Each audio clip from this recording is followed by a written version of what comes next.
His reputation is expanding faster than the universe. He once had an awkward moment, just to see how it feels.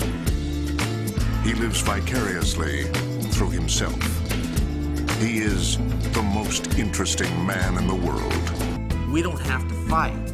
I issued him in writing, I sent it over my demands. He leave the UFC for no less than 12 months. He issue an apology to the fans.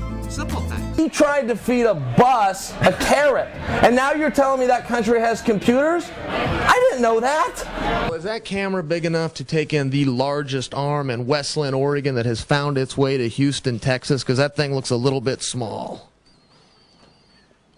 Yeah, I think it is. All right, well then we can continue. Crow Cop, one leg cemetery, one leg, whatever. Well, what happened, Mirko? What happened to your legs? Nothing happened. The referee's not wearing an earpiece. The promoter didn't come in the back and tell your opponent when to go down. That's what happened. I lost my motivation. No, you didn't. You suck. You suck just like Fedor sucks. You suck just like Mandalay sucks. Go out, it's New Year's, watch the ball drop. Tune in next week. We'll tell you who won. Kenny, though, in terms of Alistair Overeem, and I certainly appreciate your opinion, coming off that resounding win at the K1 World Grand Prix Championships, a lot of people, Chael, Kenny, think he's the best heavyweight striker we have in MMA. Is that too much of a compliment?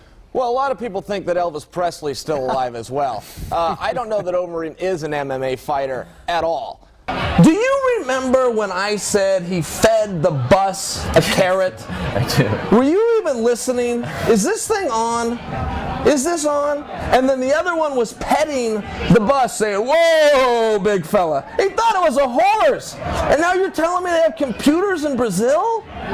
That's crazy to me. What was your question? No, I'm sore, tired, under the weather, overtrained, undermotivated, and still tough enough to beat this guy. If I say something in a very private manner that isn't intended for a certain audience, yeah, come on, you can't hold that against me. I picked my medium very carefully when I talked about Brazil. I went to the internet. And if I had the foggiest idea that they had computers in Brazil, I wouldn't have done that. You know, if I beat Anderson Silva and win the world title, I imagine I'll get in a public dispute with the UFC. I'll call Dana a bunch of names throughout the media. I imagine I'll leave the company. After about a year or so, I'll realize there's nowhere else to go, return to the UFC with a raise, and probably coach the reality show. And that's not a dig at anyone in particular, is it, Chael? I'm just saying, it seems to be the trend, isn't it? It is ridiculous. There's no such thing as pound for pound. There's not. It's this mythical thought. And the people that sit around and attempt to create a pound for pound list are one step away from the same people that sit around and discuss the different possible integers as to why Batman could beat Superman. It's impossible to know. It's a ridiculous topic. Then Anderson's a big bully, you know. He goes out and says just ridiculous things, like he challenges Frank Mir to a fight. He's not qualified to make Frank Mir a sandwich, let alone qualified to get in there and fight with Frank Mir. There's no commission in the world that would sanction that beating. If I would have beat Anderson, did you watch that fight? In what parallel universe can you punch a man 300 times? He wraps his legs around your head for 8 seconds and they declare him the winner. In my hometown, on the streets of Westland, Oregon, if you lay on your back with your legs wrapped around a man's head for 8 seconds, that does not make you a winner. That makes not a winner. Well, I don't do trash talking, at least in my estimation. Perhaps I don't know the definition of it. I feel like I'm just talking. You ask the questions, I answer the questions. I don't know that that's trash. It's sincere and it's from my heart and it's how I feel.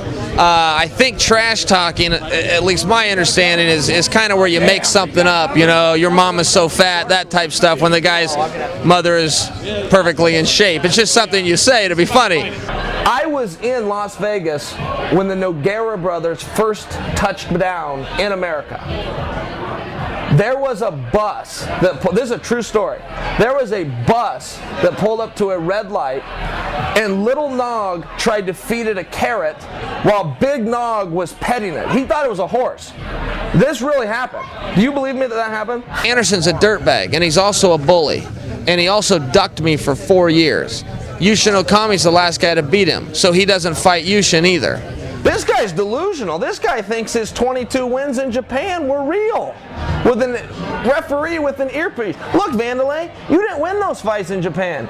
You had one fight in Japan, dummy. It was with Charles Crazy Horse Bennett and you got knocked out. But then again, when you got a guy so delusional that he really thinks he won those fights in Japan, nobody's like let him in on the gag. Hey, Vanderlei, you didn't really win those. When you get a guy that delusional, Kind of late for game planning, right? I mean, I don't do game plans. Listen, guys, you can take all these guys with their 8th grade education and their gold teeth trying to sit around and break down a fight. This is the most unsophisticated and unwell thought out thing you need to do in life. 2 half-naked men are going to get in a steel cage and fight for the applause of a drunken, rowdy crowd in Houston, Texas on Saturday night. We don't need to plan for this. I want an easy fight. Anderson Silva, Vanderlei Silva. Either of the Silvas. Bigfoot Silva. They all suck. Give me a Silva. We spoke to Vanderlei on Wednesday, and we asked him about you, and he said that obviously not a big fan of yours. He said that he wants you next, and when you do meet, his quote was, he will kill you and he will kill you fast. I'm wondering if you saw that interview, and what do you think of him saying that? Vanderlei, you are an immigrant from Brazil. I am a gangster from America. Are you sure you want to play that game with me? Listen, Vanderlei, I will do a home invasion on you. I will cut the power to your house, and the next thing you hear will be me climbing up your stairs in a pair of night vision goggles I bought in the back of Soldier of Fortune magazine. I'll pick the lock to the master room door, take a picture of you in bed with the Nogueira brothers working on your jiu-jitsu. I'll take said photograph, post it at www.dorksfrombrazil.com. Password, not required. Username, not required. That, Vanderlei, is how you threaten somebody, dummy. If I told you a karate guy with a disgruntled, has-been, never was that good, B-level actor in his corner is going to headline a UFC, you would have told me I was ridiculous. You would have said maybe in Japan where it's not real, but not here. So he befriends Steven Seagal. I don't really get what the big deal is. I don't see what's so neat about it. You know, he stands on one foot, he kicks a guy with one leg. Joe Rogan goes bananas, but that doesn't mean that that's a hard move to pull off. Let me ask you a question. Yes. Do you remember when I said horse a minute ago? But it was actually a bus, and both the Nogueira. Yes. You remember that? I do.